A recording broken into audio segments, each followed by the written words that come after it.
Hi guys, today I want to share with you my recipe for a really simple vegetarian sandwich. This one is for bread and chana, a very popular snack or sandwich in Trinidad. So to start with, I have 1 cup of chana or chickpea that I soaked overnight, and to that I'm adding in some chopped onions, some chopped garlic, chopped pimento peppers, and some green seasoning, the recipe which can be found on my channel.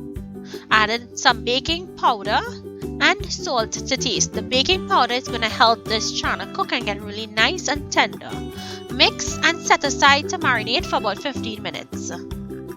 Next, we're going to put up a pot on a medium-low heat, and I'm going in with some nariyal coconut oil.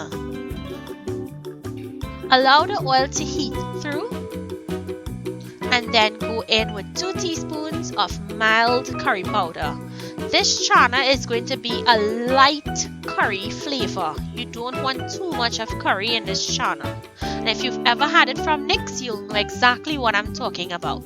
So toast until it's grainy, and then go in with a little bit of water to help it cook further, and allow that paste to thicken up.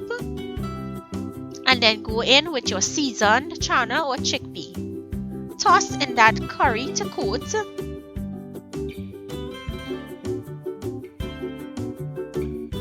Next, I'll add enough water to cover the chana and bring it up to a boil.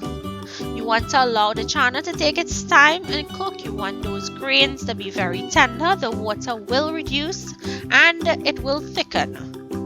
Once it gets to this consistency, you want to check the grains, make sure that they're soft. Once it's soft, you're going to take the back of your spoon and press down. This is going to add some additional thickness to this.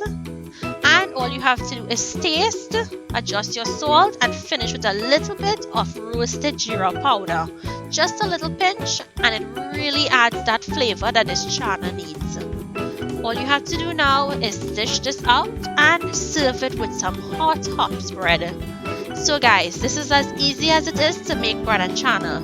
Another popular sandwich item is chana and cheese sandwich. So if you wanted to add a slice of the popular New Zealand cheddar cheese and top it with some pepper sauce, that's another option. Some people even like putting chow mein.